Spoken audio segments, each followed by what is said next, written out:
ಹಾಗಾಗಿ ಎಲ್ರಿಗೂ ನಮಸ್ಕಾರ. ಸೊ ಬಿಗ್ ಬಾಸ್ನ ಇವತ್ತಿನ ಎಪಿಸೋಡ್ನ ಒಂದು ಪ್ರೋಮೋ ಅಪ್ಲೋಡ್ ಮಾಡಿದ್ದಾರೆ. ಆ್ಯಂಡ್ ಈ ಒಂದು ಪ್ರೋಮೋದಲ್ಲಿ ನೋಡೋದಾದ ಎರಡೂ ತಂಡಗಳಿಗೂ ಕೂಡ ಅಂದರೆ ಬಿಗ್ ಬಾಸ್ ಸಾಮ್ರಾಜ್ಯದಲ್ಲಿ ಒಂದು ಮಹಾರಾಜ, ಇನ್ನೊಂದು ಯುವರಾಣಿ ತಂಡಗಳು ಏನು ಮಾಡಿದ್ದಾರೆ ನಿನ್ನೆ ಒಂದು ಎಪಿಸೋಡಲ್ಲಿ. ಸೊ ಅದು ಎರಡೂ ತಂಡಗಳಿಗೂ ಕೂಡ ಒಂದು ಟಾಸ್ಕ್ ಕೊಟ್ಟಿದ್ದಾರೆ.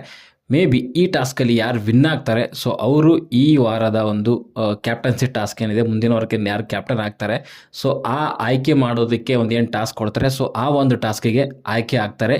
ಈ ಒಂದು ಟಾಸ್ಕ್ನ ಯಾರು ವಿನ್ ಮಾಡ್ತಾರೆ ಆ ತಂಡದವರು. ಸೊ ಅದೇ ರೀತಿಯಲ್ಲಿ ಇಲ್ಲಿ ಒಂದು ಟಾಸ್ಕ್ ಬಂದಿರುವಂಥದ್ದು ಅದು ಫಿಸಿಕಲ್ ಟಾಸ್ಕ್ ಏನಿದೆ. ಸೊ ಗಲಾಟೆಗಳು, ಗದ್ದಲಗಳು, ಕಿತ್ತಾಟಗಳು ಅದೆಲ್ಲ ಇದ್ದಿರೋವಂಥದ್ದೇ ಮಾಮೂಲಿ.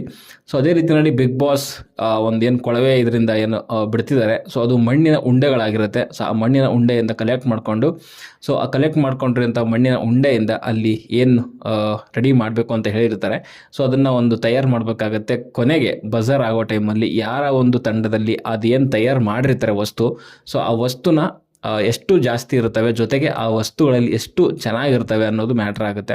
ಸೊ ಯಾರ ಹತ್ರ, ಯಾವ ತಂಡದ ಹತ್ರ ಆ ಎಷ್ಟು ಮ್ಯಾಕ್ಸಿಮಮ್ ವಸ್ತುಗಳಿರ್ತವೆ, ಜೊತೆಗೆ ಆ ಮ್ಯಾಕ್ಸಿಮಮ್ ವಸ್ತುಗಳಲ್ಲಿ ಎಷ್ಟು ಚೆನ್ನಾಗಿರ್ತವೆ ಸೊ ಅನ್ನೋದು ಕೂಡ ಮುಖ್ಯವಾಗುತ್ತೆ. ಜಾಸ್ತಿ ಇರುವಂಥ ಒಂದು ತಂಡ ಅಲ್ಲಿ ವಿನ್ನರ್ ಅಂತ ಘೋಷಣೆ ಮಾಡ್ತಾರೆ. ಈ ಒಂದು ಸುತ್ತು ಒಂದು 2-3 ಸುತ್ತುಗಳಲ್ಲಿ, ಈ ಒಂದು ಟಾಸ್ಕು 2-3 ಸುತ್ತುಗಳಲ್ಲಿ ನಡೆಯುವಂಥ ಸಾಧ್ಯತೆ ಇದೆ.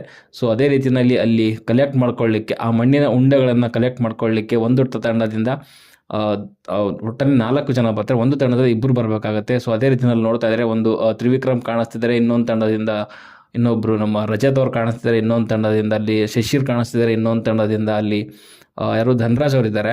ಸೊ ಧನರಾಜ್ ಅವರಿಗೆ ಒಂದು ಒಳ್ಳೆ ಅಪರ್ಚುನಿಟಿ ಇದು. ಸೊ ಇದರಲ್ಲಿ ಅವರ ಒಂದು ಇದನ್ನು ತೋರಿಸ್ಕೊಳ್ಳೋದಕ್ಕೋಸ್ಕರ, ಆ್ಯಂಡ್ ಶಶಿರ್ಗೂ ಕೂಡ ಹಂಗೆ ಅಂತ ಹೇಳ್ಬೋದು. ಸೊ ಅಲ್ಲಿ ಫಿಸಿಕಲ್ ಆಗಿ ನಡೀತಾ ಇದೆ, ಆ್ಯಂಡ್ ಅಲ್ಲಿ ಧನರಾಜ್ ಅವರು ಚೈತ್ರ ಮೇಲೆ ಬೀಳ್ತಿದ್ದಾರೆ ಮಣ್ಣು ಎತ್ಕೊಳ್ಳೋದಕ್ಕೋಸ್ಕರ. ಸೊ ಸ್ವಲ್ಪ ಅಲ್ಲಿ ಮೇಲೆ ಬೀಳುವಂಥದ್ದೆಲ್ಲ ಮಾಮೂಲಿ, ಏನು ಮಾಡ್ಲಿಕ್ಕೆ ಆಗೋದಿಲ್ಲ. ಸೊ ಅದೇ ರೀತಿಯಲ್ಲಿ ಅಲ್ಲಿ ಮೋಕ್ಷಿತ್ ಅವರು ಕೂಡ ಹೇಳ್ತಿರುವಂಥದ್ದು, ಮಣ್ಣು ಎತ್ಕೊಳ್ಳೋಕೆ ಅವನಾದರೂ ಮೇಲೆ ಬೀಳ್ತಾರೆ ಅನ್ನೋ ಒಂದು ಮಾತುಗಳು ಬರ್ತಿದೆ. ಸೊ ಎತ್ಕೊಳ್ಳೋ ಟೈಮಲ್ಲಿ ಅದು ಗೊತ್ತಾಗಲ್ಲ, ನಮ್ಮದು ಅವ್ರದ್ದು ಇಂಟೆನ್ಷನ್ ಏನಿರುತ್ತೆ ಎತ್ಕೊಳ್ಳೋದೇ ಇರುತ್ತೆ.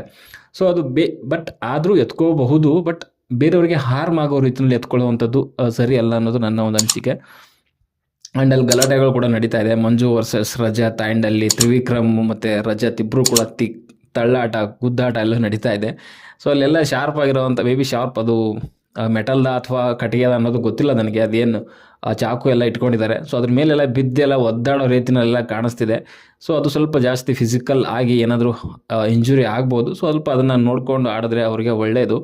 ಬಟ್ ಫಿಸಿಕಲ್ ಅಂತ ಬಂದರೆ ಅಲ್ಲಿ ರಜತ್ ಖಂಡಿತವಾಗ್ಲೂ ಸ್ವಲ್ಪ ಸ್ಟ್ರಾಂಗ್ ಇದ್ದಾರೆ, ಜೊತೆಗೆ ಅವ್ರು ಏನು ದಪ್ಪ ಇದ್ದಾರೆ, ಅವ್ರನ್ನ ಸ್ವಲ್ಪ ಹೋಲ್ಡ್ ಮಾಡಿ ಇಟ್ಕೊಳ್ಳೋ ಸ್ವಲ್ಪ ಕಷ್ಟ ಆಗ್ಬೋದು.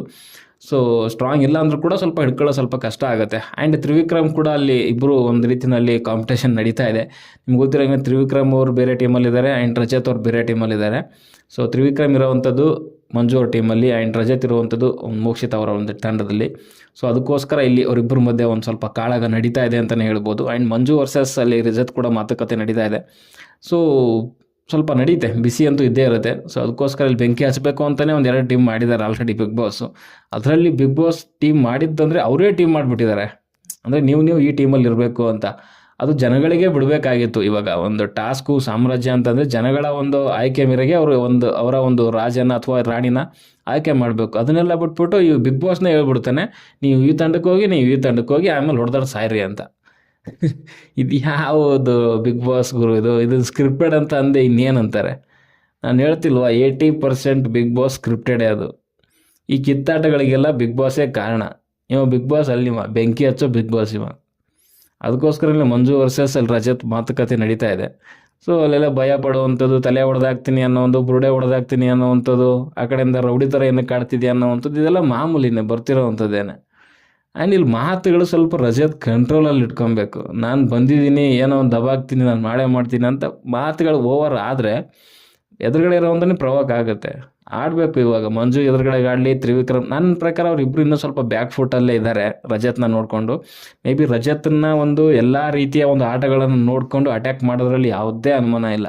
ಆ್ಯಂಡ್ ತ್ರಿವಿಕ್ರಮ್ ಅವನು ಅನಲೈಸ್ ಮಾಡ್ತಿದ್ದಾರೆ ರಜತ್ ಬಗ್ಗೆ, ಯಾವುದರಲ್ಲಿ ಅವ್ನು ಸ್ಟ್ರಾಂಗ್ ಇದ್ದಾನೆ, ಯಾವುದರಲ್ಲಿ ವೀಕ್ ಇದ್ದಾನೆ ಅನ್ನೋವಂಥದ್ದು. ಆ ಬಾಲ್ ಟಾಸ್ಕಲ್ಲಿ ಏನು ಬಂದಿದ್ದ ಫಸ್ಟ್ ವೀಕಲ್ಲಿ, ಸೊ ಅದರಲ್ಲಿ ಸ್ವಲ್ಪ ಏನೋ ಸ್ಟ್ರಾಂಗ್ ಅಂತ ಕಾಣಿಸಿರ್ಬೋದು. ಬಟ್ ಹೋಗ್ತಾ ಮಂಜು ಮೇ ಬಿ ಇನ್ನೂ ಸ್ವಲ್ಪ ಟಾರ್ಗೆಟ್ ಮಾಡ್ತಾನೆ ರಜತ್ಗೆ ಅಂತ ಕ್ಲಿಯರಾಗಿ ಗೊತ್ತಾಗ್ತಿದೆ. ನೋಡೋಣ ಈ ಒಂದು ಟಾಸ್ಕಲ್ಲಿ ಯಾವ ತಂಡ ವಿನ್ ಆಗುತ್ತೆ ಅಂತ. ಯಾಕಂದರೆ ಮಂಜು ಅವ್ರ ತಂಡ ಇಲ್ಲಿ ಸ್ವಲ್ಪ ಅಗ್ರೆಸಿವ್ ಆಗಿ ಕಾಣಿಸ್ತಿದೆ. ಮೇ ಬಿ ಗೆಲ್ಲಬಹುದೇನೋ, ಚಾನ್ಸಸ್ ಜಾಸ್ತಿ ಇರ್ಬೋದು. ಸೊ ಒಟ್ಟಿನಲ್ಲಿ ಟಾಸ್ಕ್ ಮುಗಿದ್ಮೇಲೆ ಗೊತ್ತಾಗುತ್ತೆ ಏನೇನು ಆಗಬಹುದು ಅಂತ. ಓಕೆ, ಸದ್ಯಕ್ಕೆ ನನಗನ್ಸಿರೋದು ನೋಡಿದ್ರೆ ಹಂಚ್ಕೊಂಡು ನಿಮ್ಮ ಅನಿಸಿಕೆ ಅಭಿಪ್ರಾಯಗಳು ಅಂತ ಕಮೆಂಟ್ ಬಾಕ್ಸಲ್ಲಿ ತಿಳಿಸಿ ಅಂತ ಹೇಳ್ತಾ ಸದ್ಯಕ್ಕೆ ನೋಡೋದಷ್ಟೇ. ಮುಂದೆ ನೋಡೋದಲ್ಲಿ ಸಿಗೋವರೆಗೂ ಬಾಯ್.